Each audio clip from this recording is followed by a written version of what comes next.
இன்னைக்கு கர்த்தர் உங்களுக்கு புகழ்ச்சியை கொடுக்க போகிறார். ஏசாயா 62:7 எழுதப்பட்டிருக்கிறது, அவர் எருசலேமை புகழ்ச்சியாக்கும் வரைக்கும். எருசலேம் என்றால் இயேசுவின் சபை. 100க்கு 100 நம்புங்கள். செய்கிற அத்தனை ஊழியமும் சபைகளுடைய வளர்ச்சிக்காக மட்டும்தான்.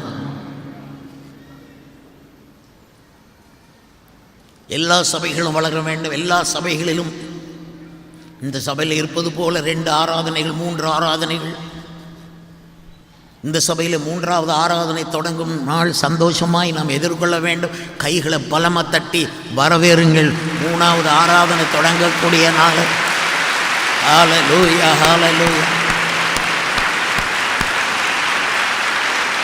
ஹல்லேலூயா, ஹல்லேலூயா, ஹல்லேலூயா. அவர் எருசலேமை ஸ்திரப்படுத்தி, நாம் தேவனுக்கு செய்கிற வாக்குத்தத்தங்கள் தான் நம்மை ஸ்திரப்படுத்தும், சபையை ஸ்திரப்படுத்தும். இந்த சபைக்கே நிறைய வாக்குத்தத்தங்கள் உண்டு. பட்டணங்கள் தோறும், கிராமங்கள் தோறும், மாநிலங்கள் தோறும் சில சபைகளை உருவாக்க வேண்டும் என்கிறதான வாக்குத்தத்தம் உண்டு. அவர் எருசலேமை ஸ்திரப்படுத்தி, இந்த காலை வேளையிலே விசுவாசிகளாகிய உங்களை ஸ்திரப்படுத்தி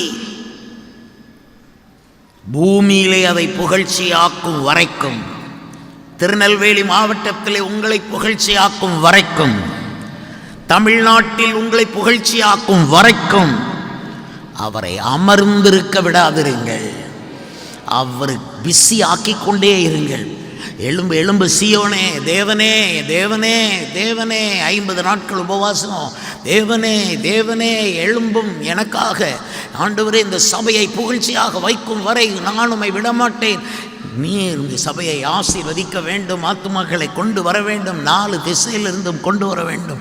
எல்லா இனம், எல்லா மொழியில் இருந்தும் ஆத்துமாக்களை கொண்டு வர வேண்டும். அவரை அமர்ந்திருக்க, உட்கார கூட விடக்கூடாது. அவர் சபையிலே உலாவணும். ஹல்லேலூயா. துதியின் கோட்டை ஆலயம் புதிய பேருந்து நிலையம் அருகில், திருநெல்வேலி 620007 தமிழ்நாடு, தென்னிந்தியா. இணையதள முகவரி www.fortopriceministries.org.